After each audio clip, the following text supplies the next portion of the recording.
Alright, y'all. This is part 3.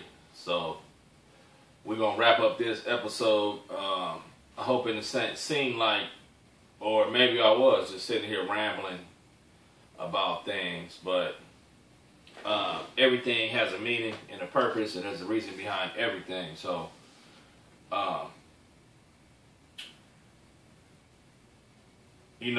just open your mind and hear what I'm saying, because everything happens for a purpose. I speak through experience and meditation and things that I've seen the world change. So a lot of people, especially younger people these days, or people who hasn't been in the same place, okay, now this is key right here.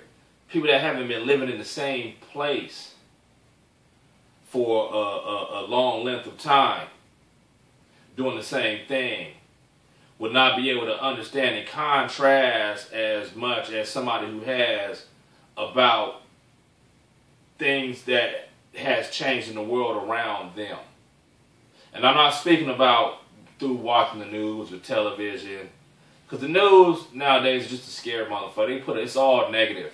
I mean, when that shit started first happening, when everything in the news all of a sudden was just like depressing type shit, that's what a lot of motherfuckers stopped watching the news. But some people who's not outside, older people that's all they have is to watch TV. They don't be in the streets or be out like us, like moving around doing things, and their sense of reality of what's going on is different. All that shit is propaganda, fake shit. And they know how to control your mind through that shit, and to keep you where they want, to keep you in the corner. That's why they put certain shit up. I'm not talking about that. I'm talking about somebody who's been around doing the same shit in the community.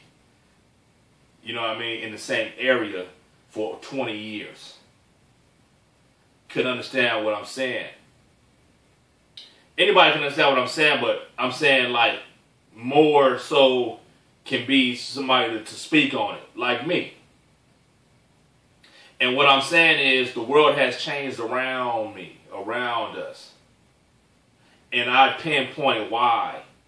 The game, where things come from, the hidden part, the shit that you don't pay attention to, because most people just pay attention to what's in their face or for that day. They're just trying to live for that day.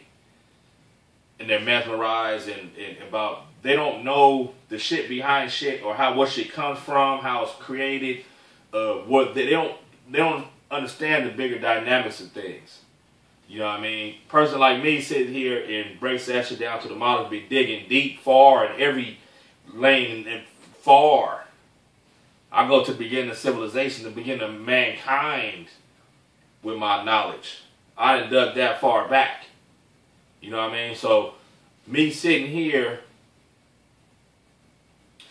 doing the same shit, trying to make some money out and around, and seeing how the times changed throughout, only within the past 20 years. Now, that's not a long time compared to the real history. 20 years is nothing. It's the same shit. Most throughout history, when 20 years passes, it's still the same shit. Like, not in this past 20 years. You know what I mean? The whole world has changed over 5 or 6 times. You know what I mean? So, it's a mind, it's a matrix, there's some shit going on. You see what I'm saying? So, by me speaking what I'm speaking, it's not just me just talking shit from my angle how I feel. No, it's because I'm breaking down, I'm talking about through the scientific observation. You know, of what's going on and where the shit come from. I didn't got to the root of shit. So, and when people cannot, there's no community, especially with black people, or even me. And I don't live in a black area. I don't live around. I haven't lived around in a black area for 15, 20 years. I mean, there's niggas out here, or down the street, or down, in Rialto and San Bernardino, or whatever. There's more black people. It's predominantly Hispanics around this motherfucker. And white people and Asians and shit like that, or where I live at.